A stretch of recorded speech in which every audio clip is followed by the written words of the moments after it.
a general evaluation, identifying where the deficiencies are located in terms of the need for new sidewalks and bike lane striping. And these are buffered bike lanes. I am not including all the sheets for the 4.4 miles, but these are just examples. And in addition to the bike and ped facilities, we also recommended improvements for safe crossing of pedestrians and cyclists. One example is a new hawk across Monterey at 9th Street. A hawk is a signal for accommodating pedestrians and cyclist crossings. And I should also mention that we're in the process, funded by another grant, we're in the process of designing and will soon be constructing a new hawk across Monterey Road. And there is actually a missing segment of sidewalks that's also included in this capital project.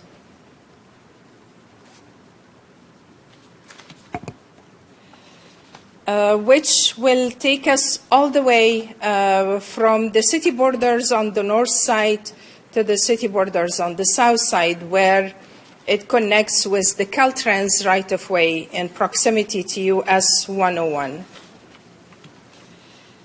These are examples of the cross-sections that we included in the application. As I mentioned, in the downtown area, we have shadows, meaning that the bicycles would share the auto travel lanes with the cars and angled parking. But for the majority of the corridor, we have buffered bike lane. These are not physical. We are not going to have physical separations in the buffer. These are markings. And where the cross-section is limited in terms of width, we wouldn't be able to provide the buffer. But for the majority of the length, we will be able to accommodate buffered bike lanes. And that concludes my presentation, and I'll be happy to answer any questions that you may have. Thank you. Commissioners, any questions? Kelly? Yeah, on the heat map, would you be able to pull back and kind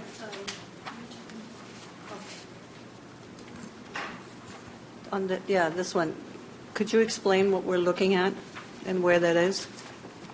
And I also had a question about the heat map. What kind of collisions, if it was vehicle, bicycle, pedestrian? Yeah, what do the colors This particular heat map, actually the countywide local road safety plan has multiple heat maps. One identifying all the collisions, but it's consistent in terms of the conclusion of where the collisions are concentrated. But there are heat maps for the overall collisions, heat maps for collisions specifically that involves pedestrians and or cyclists, heat maps for fatal and severe injury collisions. But the findings of where the collisions are concentrated are consistent. So are the colors associated with the number? Concentration of collisions? Okay, and so where is this? So the two lines that are shown here, that's Monterey. Mm-hmm. This line here, that's actually on Leavesley. So it's a state route for the most part. Mm-hmm. But the highest concentration in collisions within Gilroy is along Monterey as a city road. Okay. Thank you.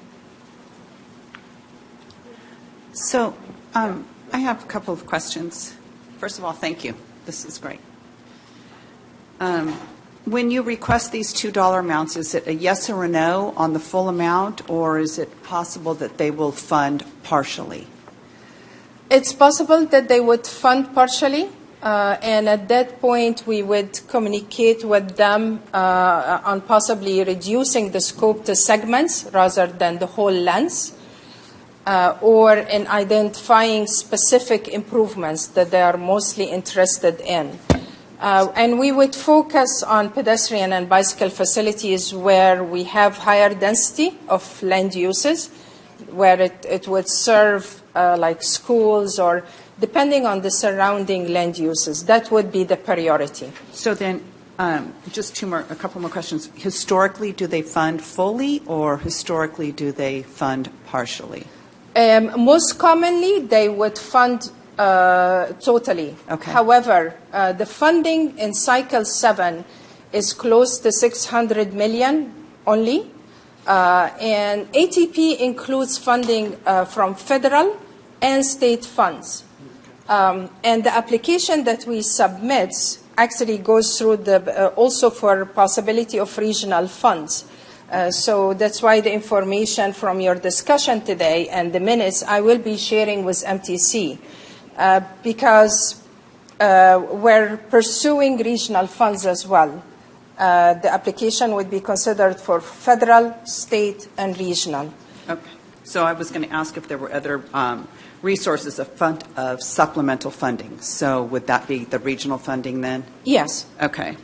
And then on Monterey, I know Monterey is not a city road, but would there be improvements to the actual road itself? And the reason I ask this question is, if let's say we are awarded it and we get to do the whole thing and, we put in the sidewalks and we put in the bike lanes and now they're used by pedestrians and cyclists. And then at some point, I would like to think at some point they're going to improve the road, especially, outside of town a little bit where some of, the two ends of this. And then that just compromises when they do that kind of road construction. It compromises the safety of the pedestrian and the cyclist. So I'm pretty sure I know the answer, but I'm just going to ask. The improvements to the road, the bicycle and pedestrian facilities, if we were to be given the grant, and it's a big ask to go for $22 million, but it was important for us to show the significance of the corridor that interconnects also Gilroy with other jurisdictions. But the improvements would be consistent with our standard plans. For example, we have sidewalk requirements in commercial areas and abutting to schools 10 feet. Then that's what we would be building. Other than that, it's 6 feet. Then that's what we would be building. So when we have development projects in the future, especially in the outskirts of the city, they wouldn't have to rebuild these improvements. No, I appreciate that, but the road itself, when they do go to make improvements, they reroute or they close off one lane and things like that. So, if it is being used by cyclists and pedestrians with the sidewalks in place, with the bike lanes in place, and then at that point they begin fixing the actual road itself,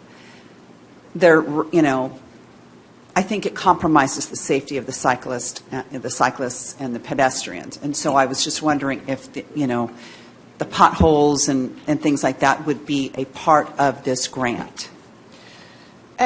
No, Okay. it would not be. I didn't think so, but I just... It would not be because it would have caused a significant increase in the ask. And this particular grant does not qualify for roadway improvements, as a pavement rehabilitation project. That's not what the grant qualifies for. But if we were to, let's say, Cape Seal the roadway in the future or slurry it, so the pavement marking will be reinstated the same way, including the bicycle facilities. Yes, during the construction phase itself, there will be some impacts, but it will be reinstated the same way. Thank you. And also that because there are some roads there owned by the state, right? So then we have to work with the state, because when they cross each other, then it's kind of more complicated kind of situation. Yes, the majority of Monterey is a city corridor. There are some segments that are under the county jurisdiction, but it's relatively easier to work with the county than with Caltrans. On the map here, it would be great if we had page numbers so we could refer to it. But you said there is no physical separation between the bike line and the street. Do you think is that enough to provide safety for the bikers, since it's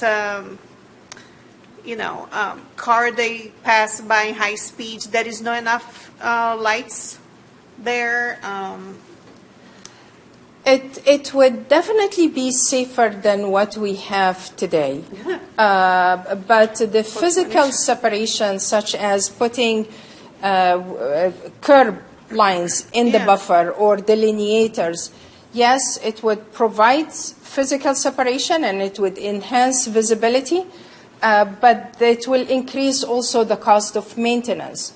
And on top of that, we don't have narrow sweepers, like similar to what San Jose has, for example, to be able to go inside the bike lanes and sweep it.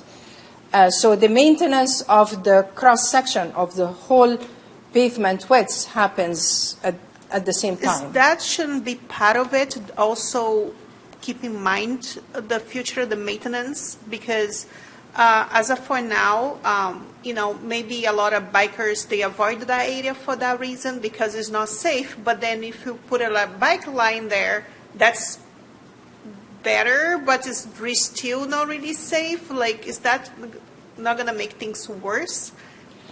And no, statistics-wise, it does not make it worse. Actually, buffered bike lanes are considered to be quite safe. There is a separation between the travel way for bicyclists and the auto travel lane of 2 to 3 feet. So that's definitely better than having a mixed lane. Is there an opportunity to take some money from the 816,000 grant to maybe add some bollards and physical separation in those high incident areas that your heat map is showing, like the Leavesley area, so that they're very, not for the entire stretch, clearly that's way too expensive and all that. Or maybe trees. But just in the real identifiable areas where there have been very severe crashes and fatalities, so that they're just sort of sprinkled, but to really protect those kind of corners.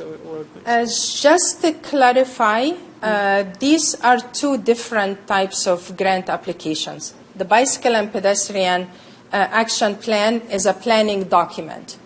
It's not for infrastructure improvements. It would identify and recommend infrastructure and non-infrastructure improvements, but it doesn't fund the implementation.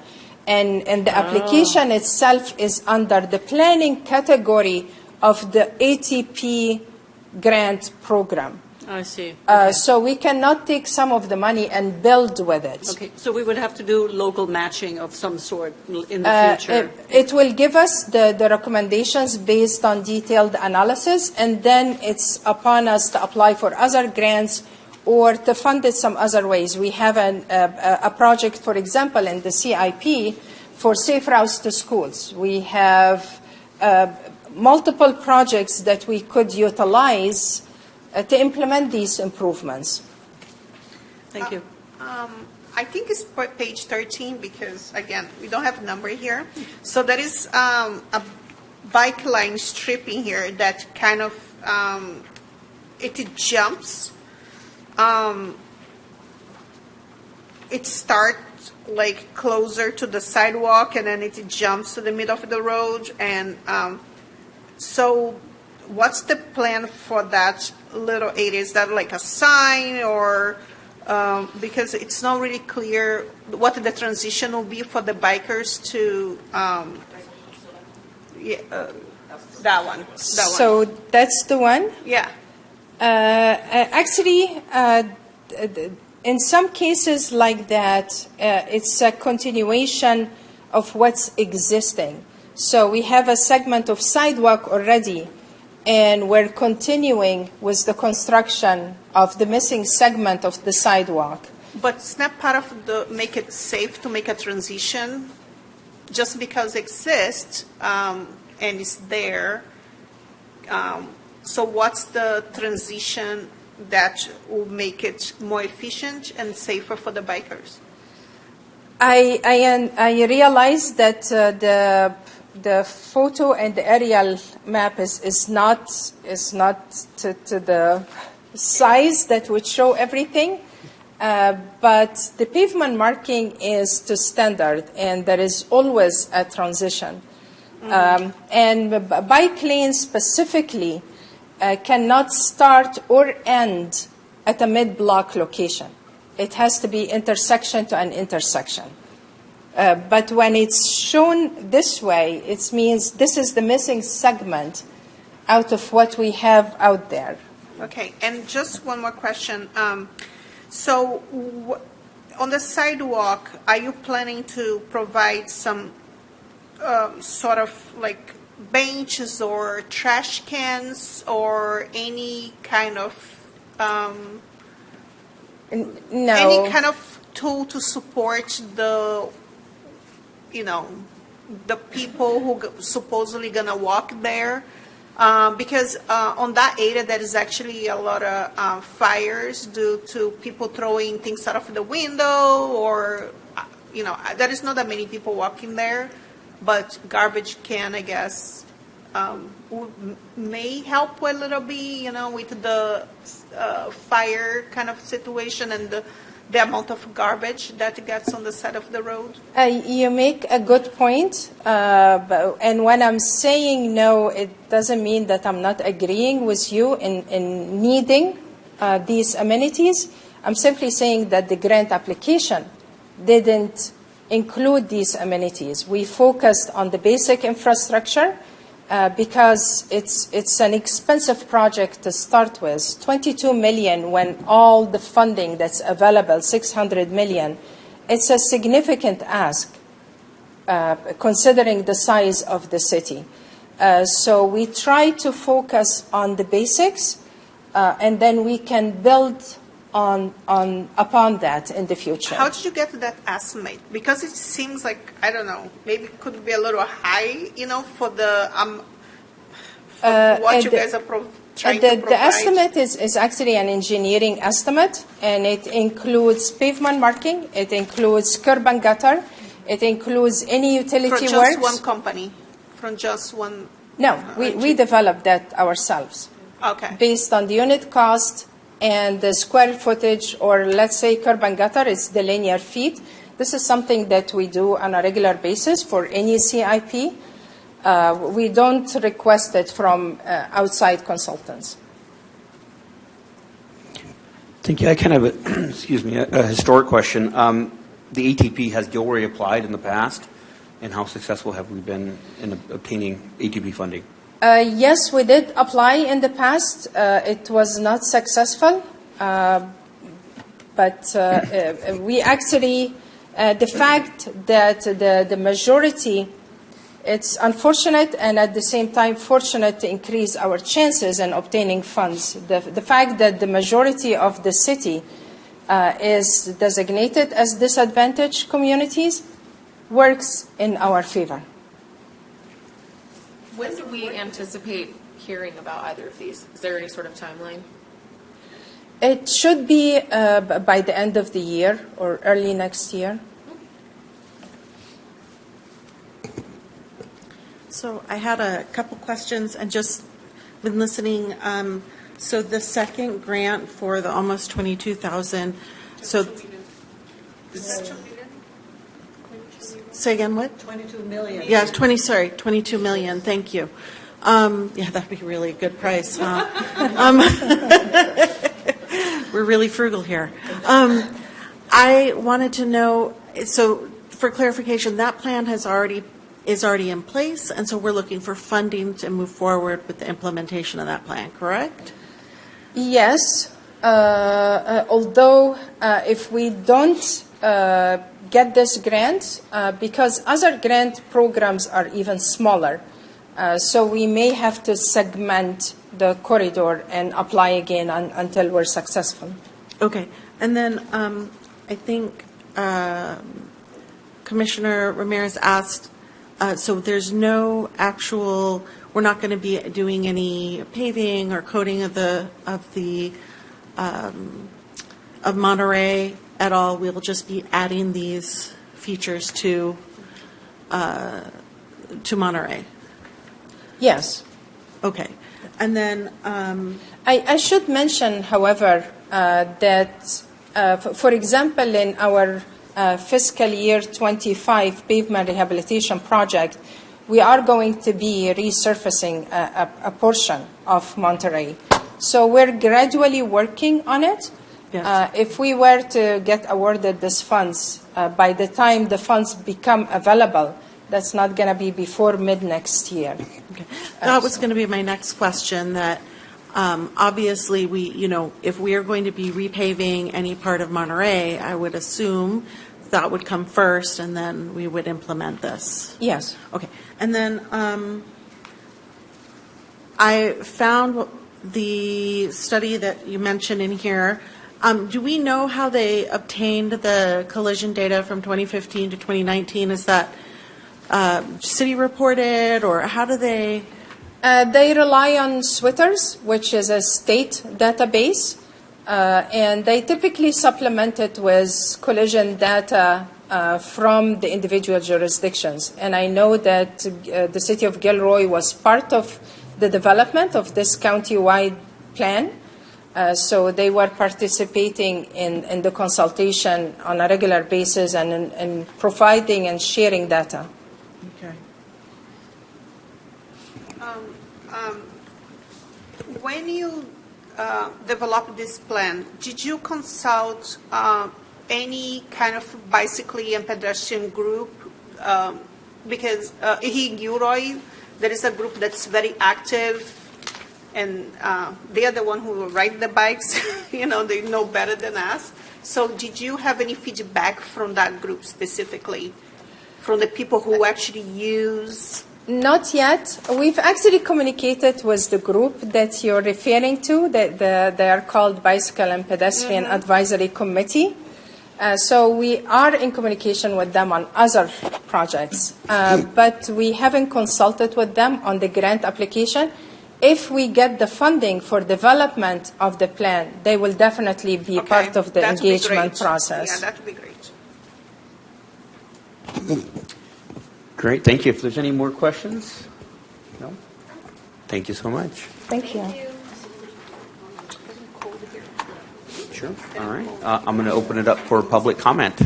If you don't mind coming up, filling out a speaker card, sir. Oh, I apologize. I closed the presentation. No, it's okay. Well, very well informed on what you're doing. So,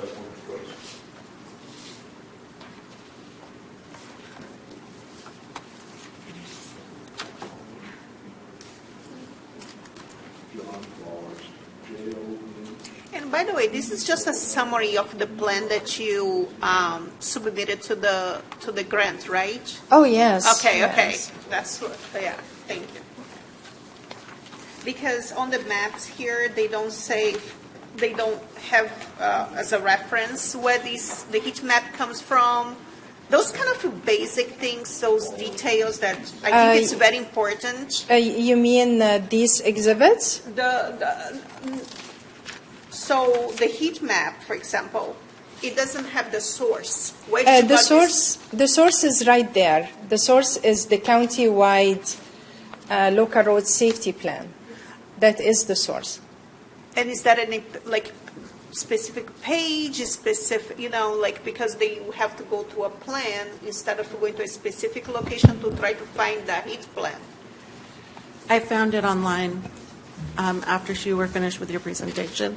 Pardon me. And I got the website. You can see the heat source there, and then you can see their that a specific plan. It's a whole report. There's a link there. Yeah, that's what I'm saying, it's a yes. whole report. Yeah, I can Yeah, text, it's I could not- text you the, or It's email you not the a link. Specific, like, for example, if they have a question, they can go straight to it's Yeah. part of it. Yeah. I can I email the link. understand your needs. In the future, I will make sure to include that in the presentations, and I'll be happy to send you a link to the Not document for later us. on. I think like because if you didn't have such a success regarding those kind of grants, I think like also to like raise the bar regarding the details. For example, page number and or I probably there you probably have a page number on the whole plan and but more like kind of like the details regarding the source where you get the data from and. Yeah, I don't know if that's on the plan or not because I'm seeing a summary here. Yes, it is part of the plan, and in the application itself, the application is quite significant. Yeah, yeah. So each attachment is for a specific task. Like the photos is in a specific attachment, Okay. the exhibits are in a separate attachments, and so forth. Okay, The got it. collisions data.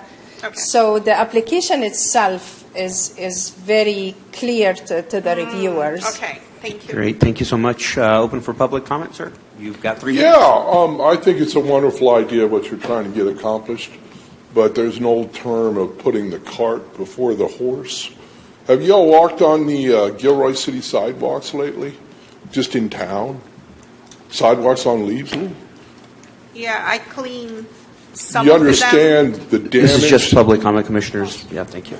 You understand the damaged sidewalks, right?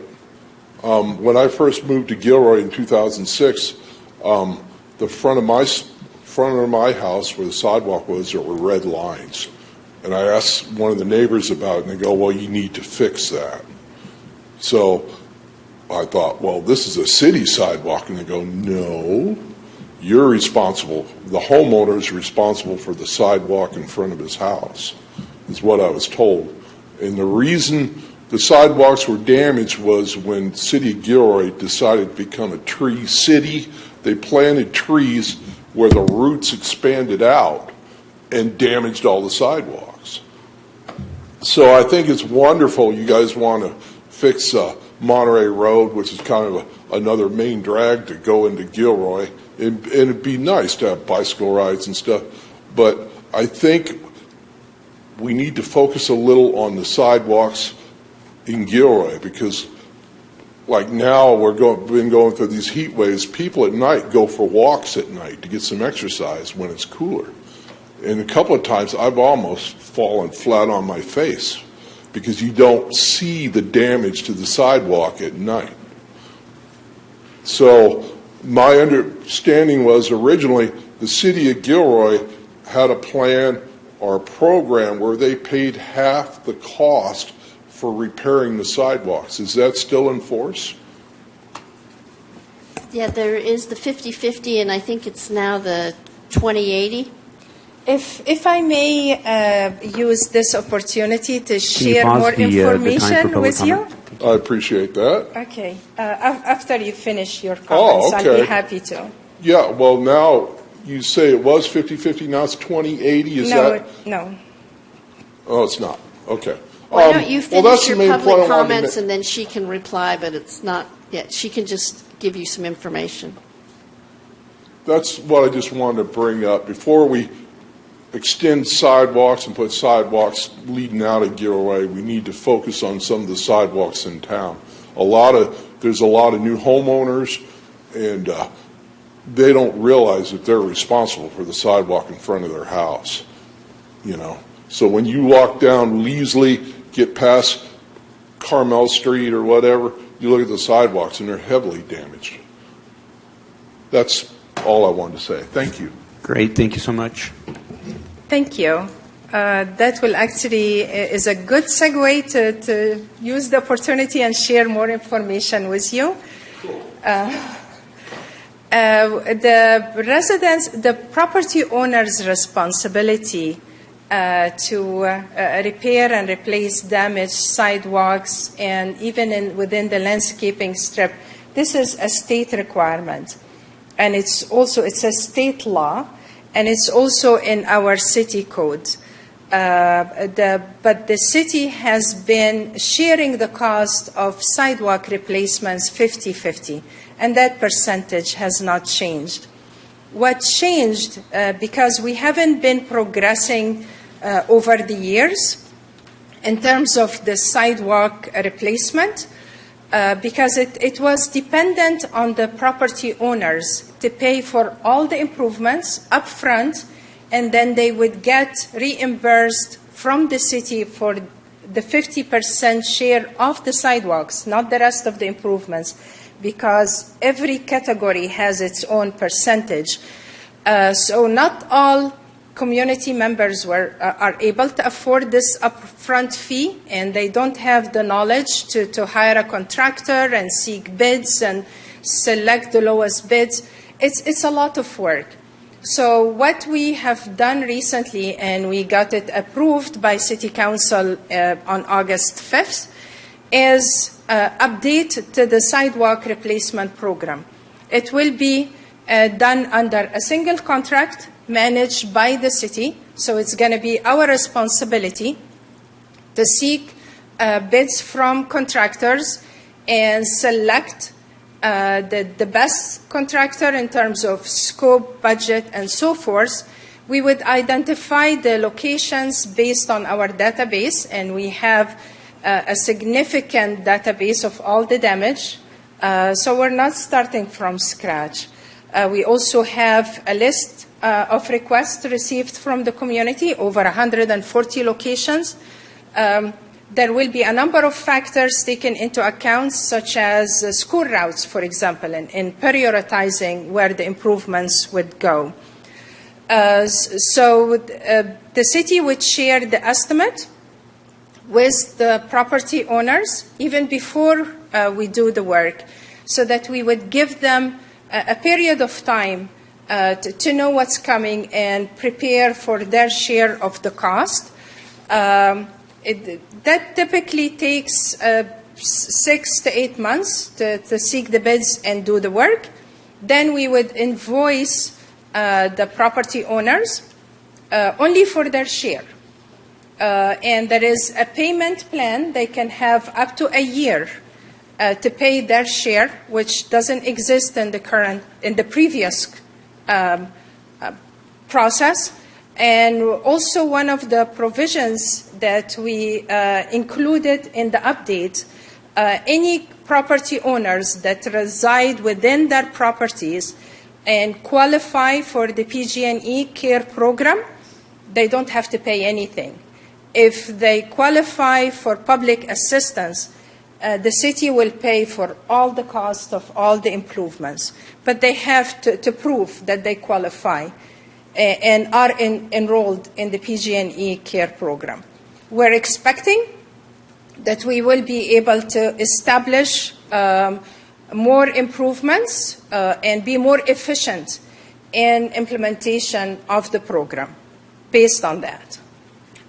Great. Thank you so much for that detail. So this is all Thank you. funded, what you just said? What we have, the program, the initial funding for the program is $250,000 per year, but because we haven't been progressing much over past years, there has been accumulation of funds within the account. So what we have now is $500,000 per year through year 28.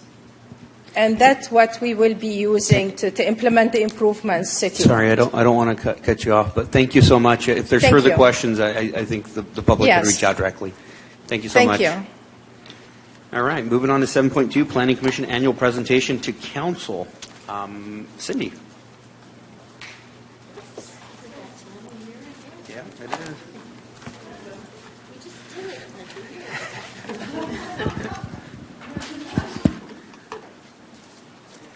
You're right, we did this a year ago. So this will look familiar to most of you. We do have one new commissioner, Commissioner Valdez.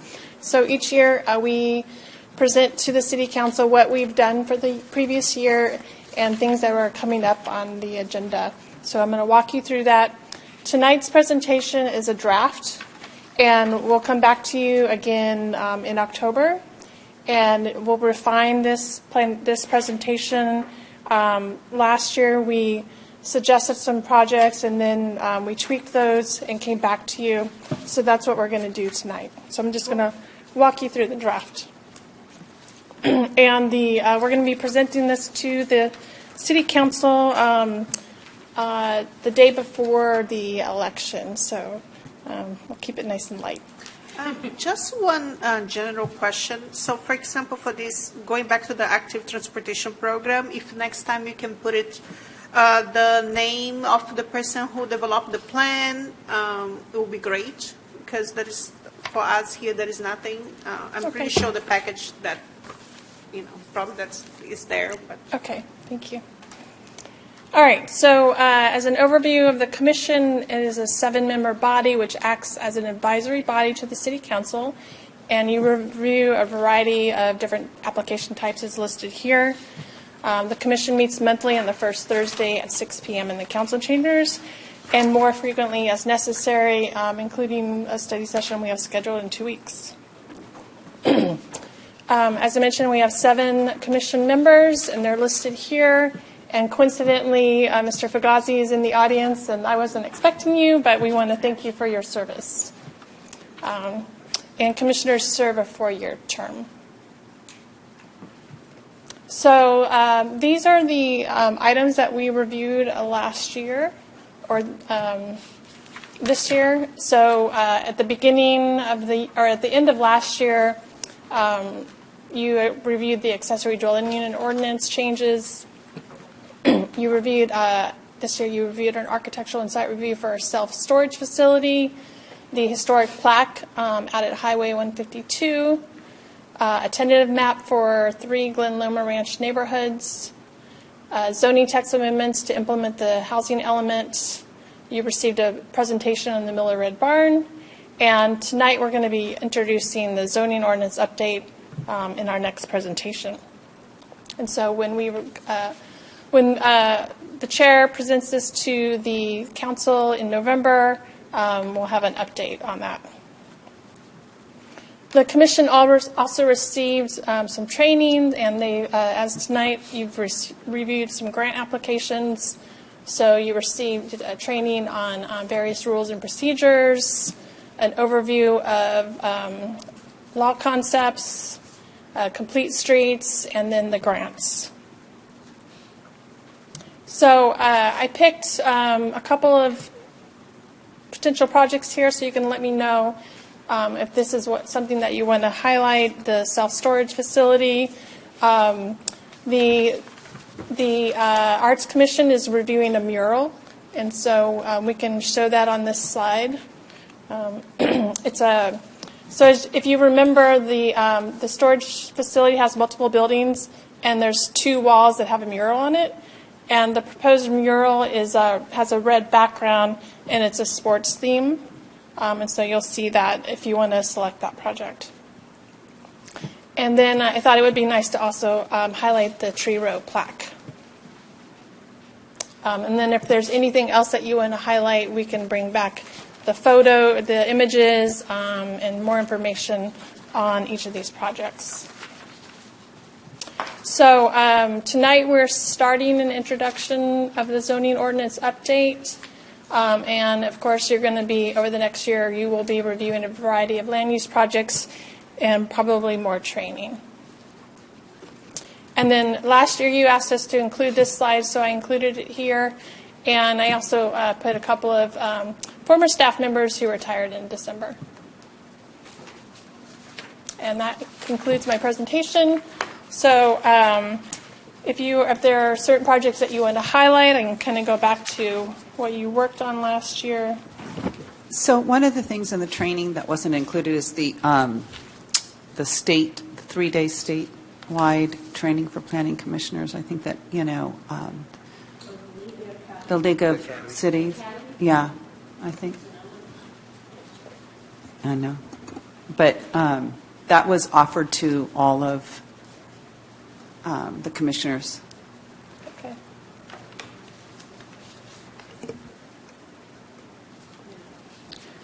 Anything else? Yeah, I just have a comment. I think putting in the review of the BPAC, kind of what the training they got, the last 2 grant applications. Okay. I mean, it's in there.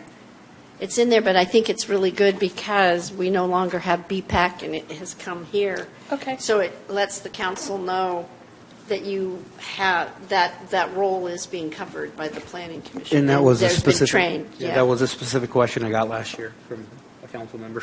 Yeah. So we've done it. Yes. You got to check that box. And then speaking of that, I think there was a question maybe about complete streets. Was that a question that came up? Complete streets. So we can highlight, and you had some really wonderful images that we can include on the slide. Yeah, I like the complete streets. I also thought for another project, we have the car wash and the hotel. No, not there. I presented The that last hotel- year. The hotel and the car wash across on the southeast corner of 10th and. Chestnut. Yeah. Yeah, I presented that last year. Oh, was that last year? No, not Chestnut. You talking about Chick-fil-A and? No. Oh, No, 10th and gotcha. Target, Camino Arroyo and 10th Street. that was last year's. Was as that well. last? Oh, Yeah. damn it. That was last year's. Yeah, I went through all the agendas. Yeah. Okay. This is since last year's presentation, so basically from last November to now. All right, anything else? All right, we'll bring this back to you in a month. Thank you, Cindy. All right, moving on to 7.3, the zoning ordinance update introduction and general admin. Back to Cindy.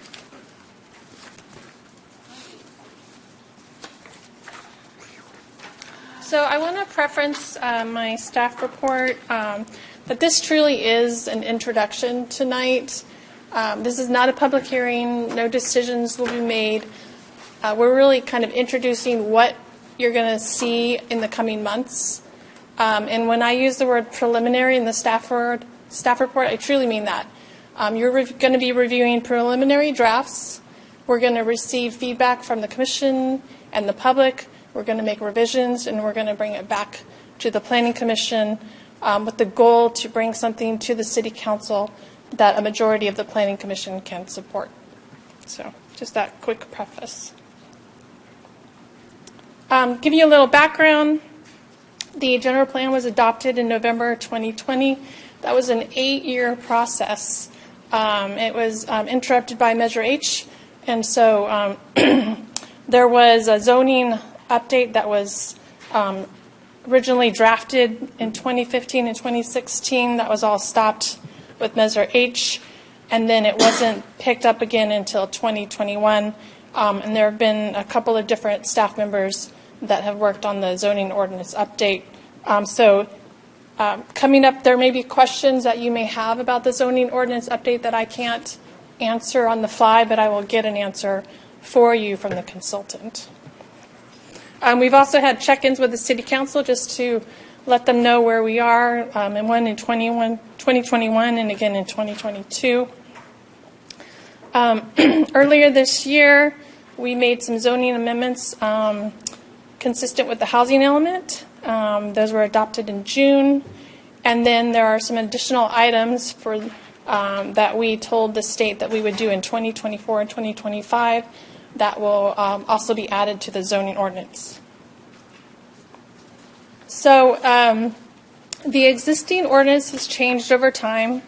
There's been some minor amendments and there's been some major amendments. I've only gone back 20 years. So there was a complete revision before the general plan was updated in 2005. I might have the date wrong. Complete revision, and then there were some additional revisions after the general plan was adopted, and the ordinances are shown here. And then there was a comprehensive update in 2013. So tonight, this is an introduction. This is going to be the first of many public meetings. As I mentioned, no decisions. And we are scheduled in 2 weeks to break down Articles 1, 7, and 8, and if we have time, Article 9. So I want to kind of step back and look at our general plan and look at our existing zoning ordinance and what our existing zoning ordinance says about modifying the zoning ordinance. So amendments can be initiated by property owners of specific projects, or it can be initiated by a motion of the City Council or the Planning Commission.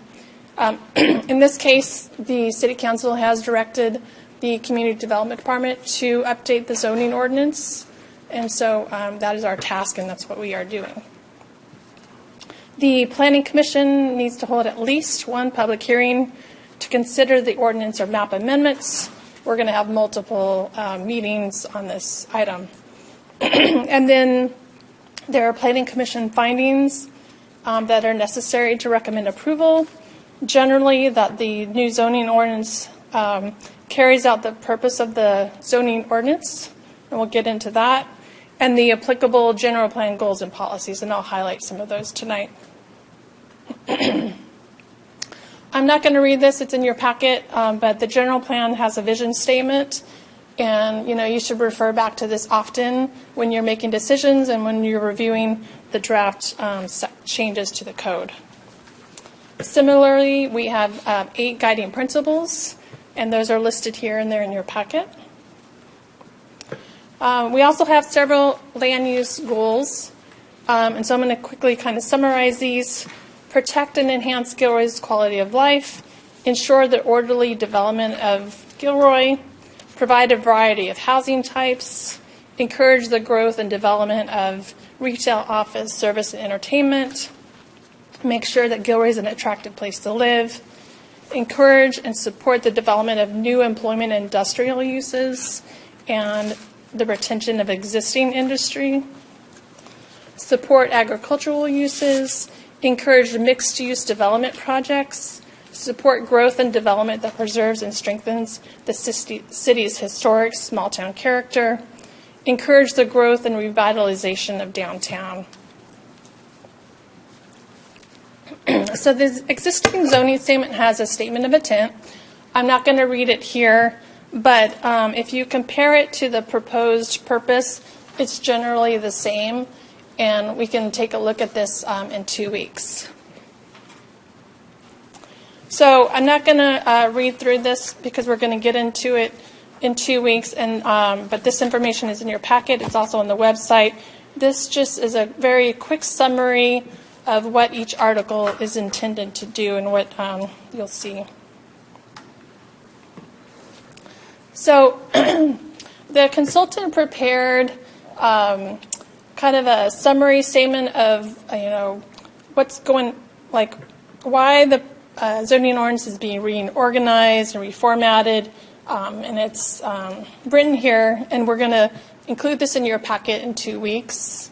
But basically, I'll just kind of read some of this. It's intended to have an underlying organizational structure that generally follows a flow from introductory provisions to zone and citywide standards, and then application and permit procedures and definitions.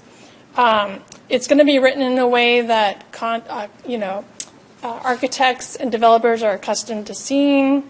It's going to use bold type to make it user-friendly. And you'll be able to see an example of that in the existing non-conforming section and the proposed non-conforming section, how it's going to be kind of reformatted to be easier to read. And then for each of these articles, the consultant prepared an overview of some of the changes. Again, this is going to be in your packet in 2 weeks, so we're not going to get into it here. But for example, there's a new section called enactment, and it establishes the city's authority to enact and enforce the zoning code.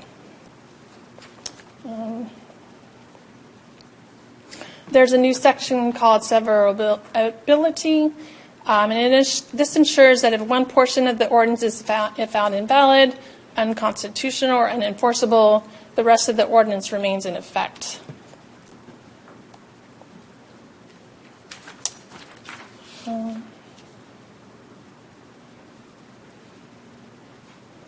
So there's a section about headings and illustrations. So it establishes that headings, illustrations, and diagrams do not expand or limit the code. This language minimizes potential legal disputes that could arise if someone attempted to use them to argue for a different interpretation of the zoning regulations. So these are all things that our consultant felt were important to add to our code. And so again, I'm not going to go through all of this, but I just wanted to give you a quick sample of what you're going to be looking at in 2 weeks. Again, tonight is just an introduction. There's going to be many meetings, no decisions this evening. We're going to come back to you in 2 weeks. And then, our general plan included a number of new land use designations. So at some point, we're going to be bringing you sections of the code that implement these new land use designations. That's going to be further down the line because that's going to really get complex and take a lot of review and feedback. And so this concludes my presentation, and I'm happy to answer any questions that you have. Thank you, Cindy. Are we working towards a deadline? There is no technical deadline. We want to get it right, so we're going to take our time to make sure that we get it right. And so in 2 weeks, we'll get through the sections that we get through. Staff will take it back to the consultant, we'll refine, and then at some point, we'll bring a complete ordinance to you. And we've broken it up into chunks because it's a lot of information. It's 250 pages of text. And some of it is, kind of legal jargon, and we really want to make sure that we get it right and not try to present the whole thing to you at one time. It might feel a little overwhelming. Yeah, and thank you for putting that out there in advance, so you can kind of like scan through it and kind of just start to researching and just do what you're supposed to do. Thank you for that. You're welcome. Gilroy is a charter city, and before they changed the law, must have been 10 years ago now, the zoning did not have to be consistent with the general plan, but they've changed that law. It's part of all the new housing laws and everything, and so now it's more important now that we do this update after our general plan. Before, when there would be a difference between the zoning and the general plan, it would only be when a new project came in or a new application, and that's how it became consistent. But now we have to be more proactive and do that. So this is an important task. I mean, you want to know what you do as planning commissioners. This is a big task, and we don't do this big update very often. So this is a very important task for all of you, and you're going to learn a lot. I mean, it won't be boring. I'll let you know. It might be a lot of work, but it will be very educational. So building on that, so I just wanted to clarify, and you did, I think, that we are just bringing this up to the decisions that we made in the 2040 plan. So no changes no changes outside of that. No, and you're just, the general plan is the general plan, and this is the zoning that will, it's like the feet on the ground, the boots on the ground, it implements. So perfect. These are the general ideas and goals and policy, and the zoning is the real nuts and bolts of how it gets implemented. So there will be changes to the zoning code, and the document that I printed for you tonight, and that you're going to receive in 2 weeks in the packet that'll be available to the public. That's going to kind of walk you through each section and what has changed and what's similar to the existing. And, these are general statements. They're not going to be, if it says that, if it refers to an existing section of code, it doesn't mean it's verbatim, word for word, but it's generally the same. And if we miss something and you find something, and then we can talk about it. I think it would be helpful, and I don't know if that's the idea already. I'm just assuming that if there are notes, what's being required regarding state laws, and what's just some kind of suggestions recommendation that staff have, like just kind of synthesize so we can see how can we work with what can we negotiate or change or because a lot of times like doesn't matter how much we talk about it, nothing can be done. So I think in that sense it kind of we can see what's how can we navigate to each part of the text or the zoning, the elements of the zoning. Yeah, that's a great idea because, as you know, there are state law provisions that basically prevent us from making the zoning ordinance the way we might want to have it written. So I also wanted to know, will we receive a style guide?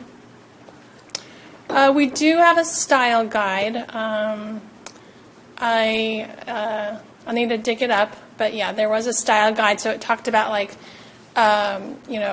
capitalizing city council, for example. Like right now, currently our zoning ordinance doesn't capitalize city council or planning commission, and so the style guide does capitalize city council and planning commission. And just off of the comments that I sent, I just want to know which direction are we going in for the style, so that whether it's within the style guide or outside the style guide. So like listing, we could talk offline if you want. Yeah, so any formatting issues, I don't want to spend a ton of time on that because, we have a lot of information to get through, but we do want to make sure that the entire document is consistent, which makes it much more readable when we use this, we capitalize city council throughout, we use commas in the same kind of, format, that sort of thing. Any other questions? So just for our planning purposes, you've said that we're going to be having a number of extra meetings. Are we looking at, obviously September 19th is scheduled. Are we looking at the third Thursday in October and November and December and January? Yeah, so I think initially we'll kind of play it by ear a little bit, just because I want to kind of get a feel for how quickly we might move through the sections. But so we have the third Thursdays. So take a look at your personal schedules, and we can talk about that next time. If there are dates that you absolutely can't do, so that when we are eventually planning out the schedule, so we know that ahead of time. Yeah, we can have 2 meetings a month. Some months we may only have 1. So I'm fine with this, but I think we have to vote on it for special meetings. I think we have to vote on special meetings. I think so. It's part of the. Correct. Yeah, it was part of the schedule, so you already voted on it. No, I think we have to vote per meeting. I don't think so. No. No. We adopted the calendar already. And they Right. have to. I understand that. I agree that we adopted the calendar. But it's not say optional. But it said, I believe that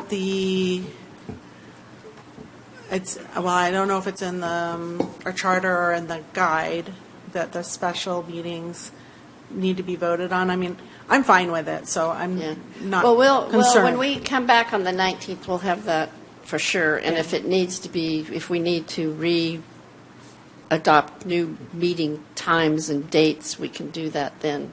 Yeah. But we'll look at it. Yeah, I'm fine with it, so. Yeah, like Cindy said, I think, Me too. We'll kind of just see how it flows, and then the commission can decide. Okay. Any other questions? Doesn't look like it. Thanks, All Cindy. right. So we'll see you in 2 weeks. Hopefully, we've given you enough information to make some informative comments back to staff. And again, we're gonna keep at this until we get it right. So thank you. Wait, I have one more question, I'm sorry. So these extra documents we're reviewing, or you'll be sending? Yeah, so the document that kind of lays out the changes, that'll be in the packet in 2 weeks, so the public can take a look at this. You'll have the draft sections of the code that we'll go through, and we'll just see how it goes. Okay, but nothing that we've received today we need to review. I for would. the 19th. I mean, if it were me, I probably would take a look at it. So I'm just saying, anything we want to review, I'd love to have it in soft copy. Okay. Yeah. So it'll On be paper. part of the packet, Okay. and you may have additional information that's part of the packet. Okay, perfect. Okay, cool. Thank you. Great. Any further questions? Thank you, Cindy. I'm going to open it up to public comment if anybody has any public comment on this item.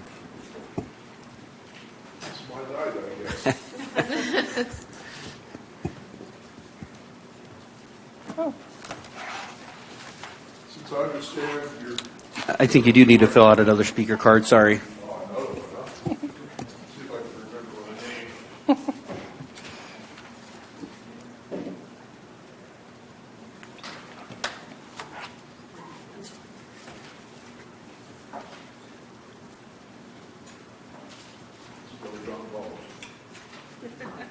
What was your name, sir? John Ballers. Thank you, John.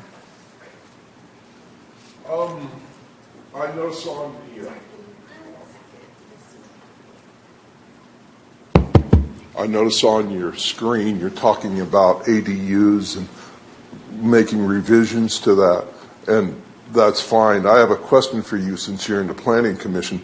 The house next door to me is a 4-bedroom house, which he legally had an ADU installed. Then he legally converted the garage to 2 bedrooms. I saw on the news in San Francisco it's illegal to stack a house. He has 2 adults in each bedroom, and he charges $1,200 a room. So that's $4,800 he's making right there. Those 4 adults have 6 children living in the house. None of them speak English. So that's a burden on our school system. The ADU in back has a nice, pleasant couple, but he works for an air conditioning company and parks his car out front along with his company pickup. The house out front has 5 cars responsible. Now, I don't know what's going on with the garage. I noticed another lady parking near on our street. That's an extra car. So as long as you're going to do some revisions to ADUs and stuff, my one question is, can you legally rent out each bedroom in a house? Is that legal, or is that like San Francisco, stacking a house? John, I don't think the commission can respond to any of your questions at this time. It's just public comment. Okay. So that if you do have a concern or a question, that is my concern. Okay, thank you. Okay? Yeah. It's getting out of hand. My neighbors now leave garbage cans out in front of their house all week long, so when they come home, they can park their car in the street, or they have a guest, they can move the trash cans out of the way. But this is, I think, a growing problem in the city of Gilroy of subletting out rooms. Most of these people, through no fault of their own, are immigrants.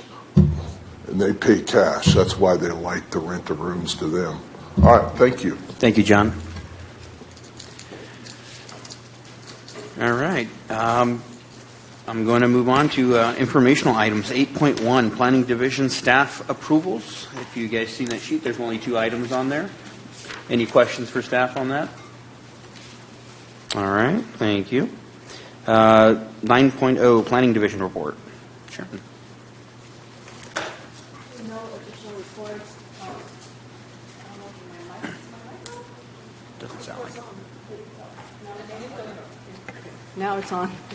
Yeah, I think a lot of reports kind of already kind of came from Cindy's presentation, so just stay tuned for more zoning co-update. Thank you. Thank you. Yeah, I was going to say that. Welcome back. All right, 10.0, Assistant City Attorney report. No report. Nice and easy. All right. I'm going to adjourn this. Could we maybe have an update on the building remedy situation that's going on? Because there's a The city was sued on one of the applications, and it's just pending litigation. So it's litigation, so there's not much I can comment on in the What public. about the second one? It's not, it's still pending, going through the process. Thank you. Anything else for Jolie? No? All right. With that, I'm going to adjourn it to September 19th at 6 p.m. Thank you, everybody.